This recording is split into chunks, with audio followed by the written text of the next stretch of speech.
This is Hidden Killers Week in Review. A look back at the most prolific stories of the week. This is the Hidden Killers podcast with Tony Brueski. Featuring former FBI Special Agent and Chief of the Counterintelligence Behavioral Analysis Program, Robin Dreeke. It's probably only a matter of time before Diddy sees the inside of a jail cell. That's at least the speculation that most of us are assuming as federal authorities raided his two properties just the other week. Civil lawsuits, many of them abound. I had a chance to actually read through several of them this week, and oh my gosh, the allegations are very dark. We even have them here on the podcast if you want to consume them that way, if you do so choose. But there is a lot of feedback, speculation, opinions on how those raids went and what's going to be happening. Joining me to discuss, Robin Dreeke, retired FBI special agent. I got to ask you, going into this, because this seems to be one of the big questions, is the amount of force that was used to go into those properties. We saw, armored vehicles, people with a lot of weaponry going in, and they knew he wasn't there. They knew they had to go in and get stuff. Was it truly a excessive use of force to go in, or was the force not necessarily for their own protection, but maybe more so for another reason than just having to go in as if this were, going to get Osama bin Laden?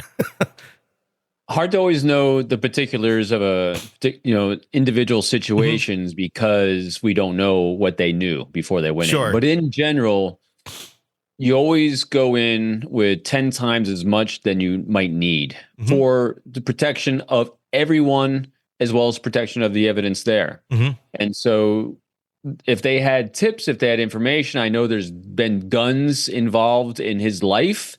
And anytime you have firearms involved, anytime you have individuals where you don't know who's living in that house, you don't know what they have access to, there's so many unknowns that you're going to escalate the safety of the agents and officers going in as paramount. And then they're also going to be looking for particular things because part of the search warrant is very detailed to what they can and can't take and who might be protecting it. And so you just don't know the level of, and I won't say force, the level of protection they're going to need as well. I mean, you don't know because there's been allegations of drug use. You don't know if you're going to encounter someone that is high on something.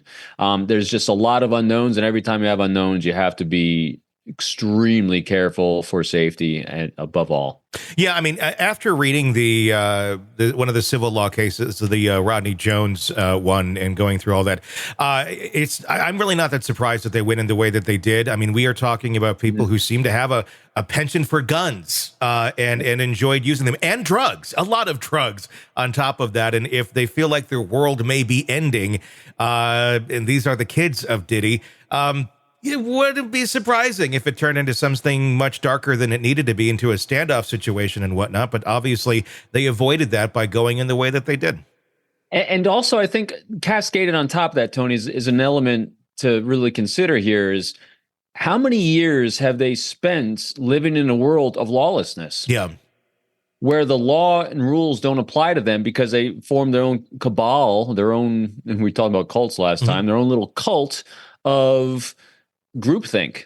And so you have a group of people not only that have become comfortable with violence and, well, not necessarily violence, who knows, but with guns in their lives, drugs in their lives, and also lawlessness in their lives. And so when you're trying to create order in an area with a lot of chaotic disorder, that's also why you're going to have those situations, because you don't know what's in the mindset of those people there. Exactly. One of the things that was running through my mind on this, and I'm curious to get your opinion, is the excessive drug use, the allegations of that we're seeing in the civil lawsuits, and I'm sure they took into account here of, like, literally Diddy has a drug person that it was described as he has a fanny pack and he's got all of Diddy's drugs. And the accusations are that when Diddy wants something, boom, boom, boom, here you go. It's right there for you, ready to go. How much do you think that has played an impact on his world getting to this level? I mean, we're talking somebody who, he had everything. He could have lived the rest of his life completely comfortable with no issues had he not gone down these dark paths, allegedly.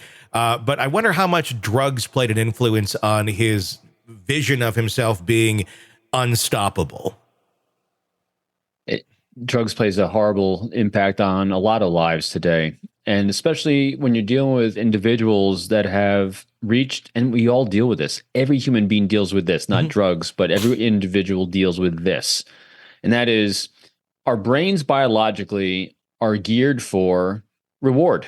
We're doing things that are going to give us reward. They're going to say dopamine hit. And whether it's a like or a follow on Instagram or on our YouTube channels or on our podcast, that gives us a hit. And every time we meet a level of success that we've placed for ourselves, it's no longer novel, it's no longer interesting, and we'll no longer get that dopamine hit or that feel-good feeling from it. So we're going to escalate again and escalate and escalate.